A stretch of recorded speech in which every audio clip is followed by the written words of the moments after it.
The prison of perfection, the most dangerous warrior is not the one who knows every technique. It is the one brave enough to let go of what he thinks he knows. Kyoto, 1612. The wars had ended. Steel no longer rang across battlefields. Japan rested under a fragile peace, quiet as falling snow, beautiful, cold and merciless to those who did not adapt. In this new era stood Yamamoto Kenshin, 63 years old, 147 duels fought, 0 defeats. His name carried weight heavier than armor. When he entered a room, men bowed before he spoke. When he taught, silence obeyed him. Kenshin was not merely respected, he was unquestioned. Yet behind the legend lived a truth no one dared to see. For 45 years, Kenshin had forged discipline sharper than any blade, every movement refined, every breath controlled, every response rehearsed until instinct replaced thought. His body moved like a weapon designed for a single purpose, and in that perfection, something had died. Dawn crept into the Yamamoto dojo as it always did. The floor shone, polished to reflection. Weapons rested in perfect alignment. Students knelt in flawless rows, backs straight, eyes forward, breathing synchronized. Order ruled here. Kenshin entered at the exact same moment he had for decades. Same pace, same steps, same ritual carved into muscle memory.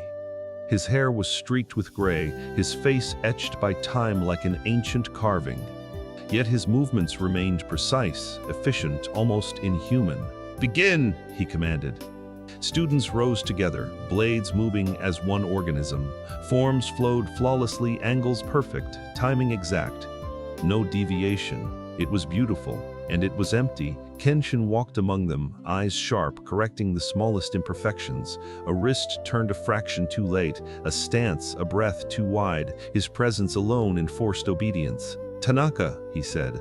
The senior student stepped forward, 30 years old, 15 years under Kenshin's guidance. A product of perfection, they faced each other. The duel unfolded like a script Kenshin had memorized long ago. Every strike anticipated, every counter already known. Kenshin moved before Tanaka finished thinking. Victory was effortless, inevitable. When it ended, silence returned. Kenshin felt it again, that hollow ache expanding inside his chest. Not fatigue, not age, absence. His students bowed deeply, reverence in their eyes. They saw a master. Jostin saw machines he had built. "Dismissed," he said abruptly. They left in perfect order. Kenshin remained alone, surrounded by weapons once stained with blood, echoes of battles long finished. He had everything a warrior was meant to achieve: respect, legacy, discipline beyond measure.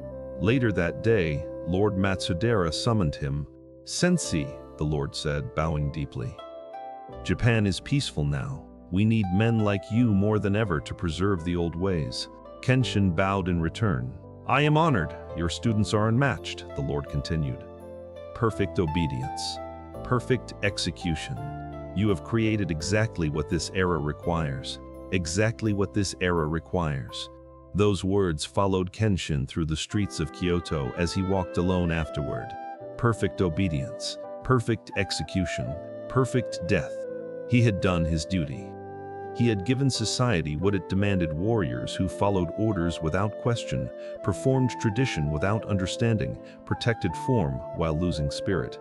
And worst of all, he had done it to himself first. That evening, Kenshin broke ritual.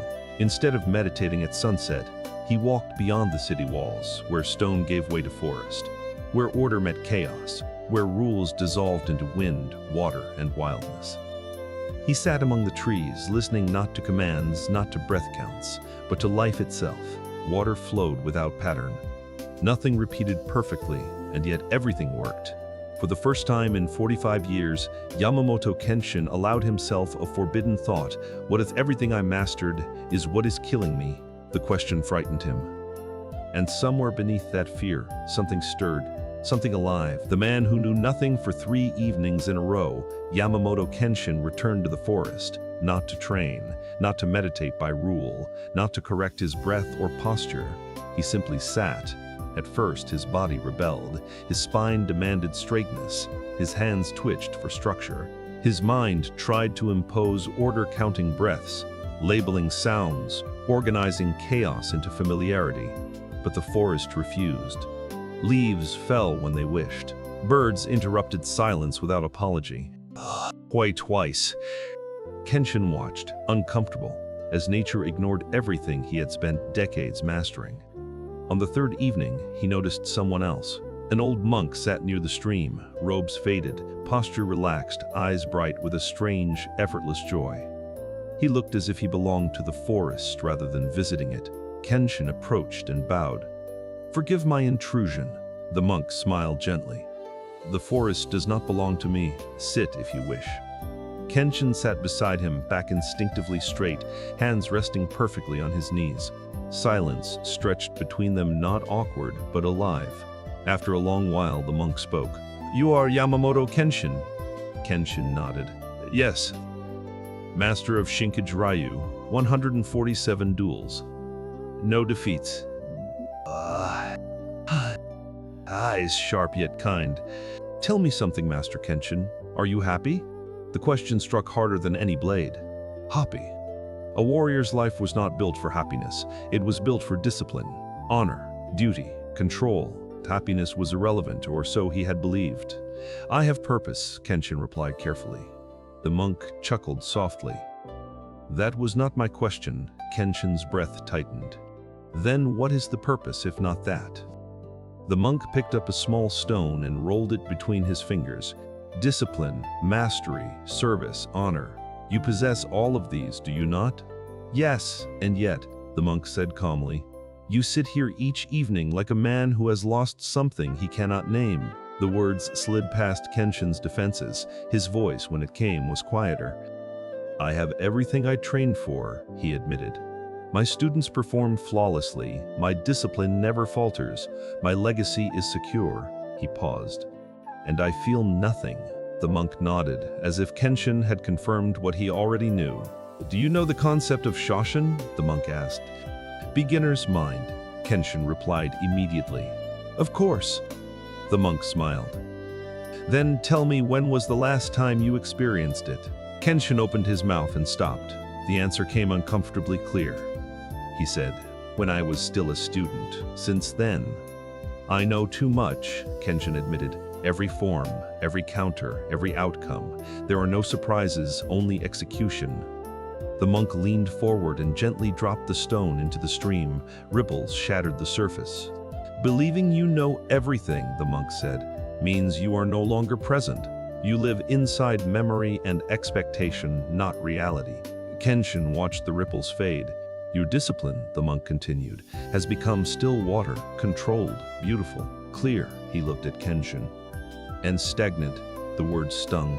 "Life requires movement," the monk said. "Adaptation, disruption, flow. Without that, even perfection decays." Kenshin clenched his jaw. "Discipline is the foundation of the warrior's path." "Yes," the monk agreed. "But when foundation becomes prison, the house collapses from within." Kenshin turned toward him. "Who are you?" the monk smiled. "No one important, just a man who once made the same mistake." They sat in silence as the stream continued its endless, imperfect flow. Finally, the monk stood. "Return here tomorrow," he said. "Bring your sword." "For what purpose?" Kenshin asked. "I will show you something," the monk replied. "It may free you," he paused. "Or it may destroy everything you believe yourself to be." The monk walked into the forest and disappeared as quietly as he had arrived. Kenshin remained seated long after night fell. For the first time in decades, uncertainty wrapped around him, not fear, something sharper, something alive, and beneath it all, a dangerous thought whispered.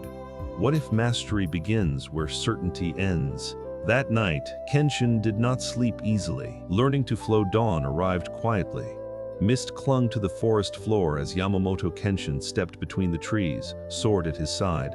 For the first time in decades, his heart carried something unfamiliar. Uncertainty.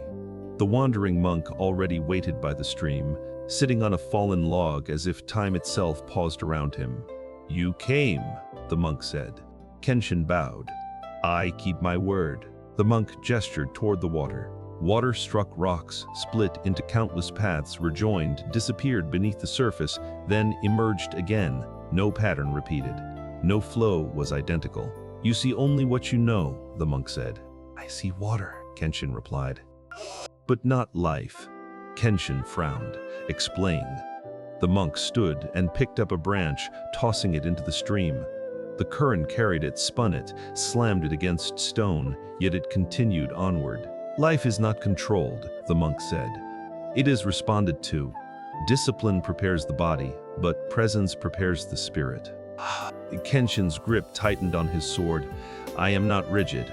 I am prepared." Prepared for what you expect, not for what arrives without warning. The monk stepped forward and struck.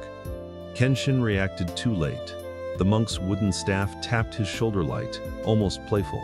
Kenshin froze. That strike should not have landed. Again, another tap. Heat rose in Kenshin's chest. Confusion followed, then frustration. He tried to impose form footwork, angles, counters, but the monk moved without pattern, without structure. "You are thinking," the monk said calmly, evading another strike. "Stop." Hours passed. Kenshin stumbled, missed, recovered, failed again. His breath grew uneven. His body, trained for perfection, rebelled against uncertainty. Panic flickered something he had not felt in decades. Then, something shifted. Kenshin stopped predicting.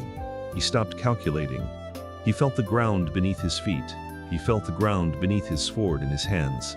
He began to respond instead of decide. His movements softened, fluid, alive.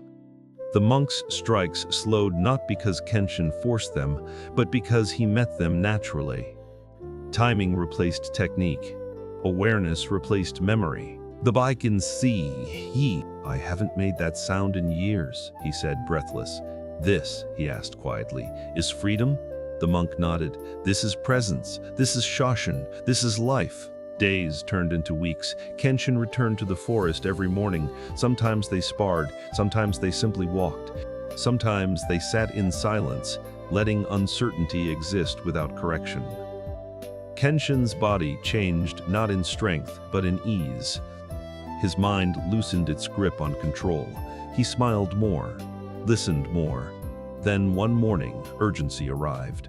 A messenger ran from Kyoto, breathless. "Sensei," he said, bowing deeply. "A challenger has arrived. Lord Hoshino's champion, a swordsman known for chaos. No formal style, no predictable rhythm. He had defeated every master sent to face him." Kenshin's students were terrified. "He does not follow rules," one whispered. "He breaks form," another said. "He cannot be predicted." Kenshin felt something unexpected. "Calm. I will face him," Kenshin said. The duel drew a crowd.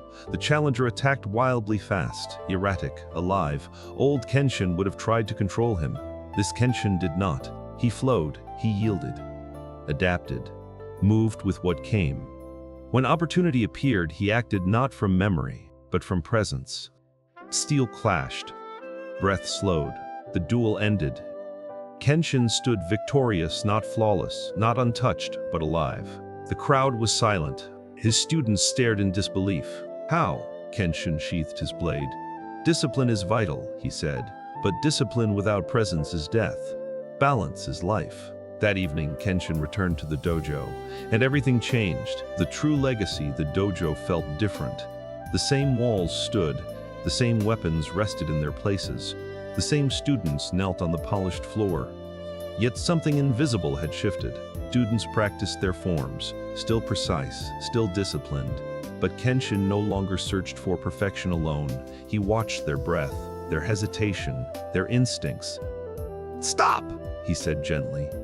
The students froze, uncertain.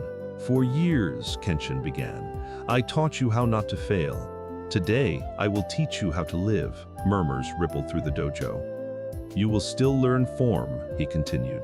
"Structure matters, discipline matters, but from today onward you will also learn to adapt." He gestured to Tanaka. "Attack me, any way you choose." Tanaka hesitated. There was no pattern to follow, no instruction to obey. "Move," Kenshin said. Tanaka attacked awkwardly, uncertain. Kenshin met him not with domination but guidance. He redirected, flowed, responded. When Tanaka stumbled, Kenshin did not correct him immediately. Again, Kenshin said. But this time, feel. Something strange happened. Tanaka's movements loosened. Another student joined, then another. Soon, the dojo filled with imperfect motion mistakes, laughter, surprise, and life. One young student stood out, a quiet boy, clumsy, often corrected harshly in the past. During a spontaneous exchange, he moved instinctively and struck cleanly. The dojo fell silent. Kenshin clapped once, loud. In that moment, Kenshin said, "You learned more than forms can teach in years." The boy's eyes widened. Discipline remained, respect remained. But joy returned, curiosity returned. The dojo breathed again. Weeks passed. Word spread. People spoke not only of Kenshin's undefeated record, but of something rarer, a master who taught warriors how to think, not just obey. One evening, Kenshin returned to the forest. The wandering monk sat by the stream, smiling as if he had never left. "You have changed," the monk said. Kenshin nodded. "I finally understand. Discipline is a tool, not a cage. Control without presence is death. Awake." They sat in silence as the sun set. Years passed. Yamamoto Kenshin aged quietly. His hair turned white, his steps slowed, but his eyes shone brighter than ever. When he passed away, there were no grand monuments, no statues carved in his honor, yet his legacy endured. Stories spread of a dojo where warriors were disciplined yet alive, where mistakes were teachers, where presence mattered more than perfection. They remembered his greatest lesson: mastery is not knowing everything. It is knowing when to let go. And somewhere, beside a flowing stream, life continued, imperfect, unpredictable, and beautifully alive.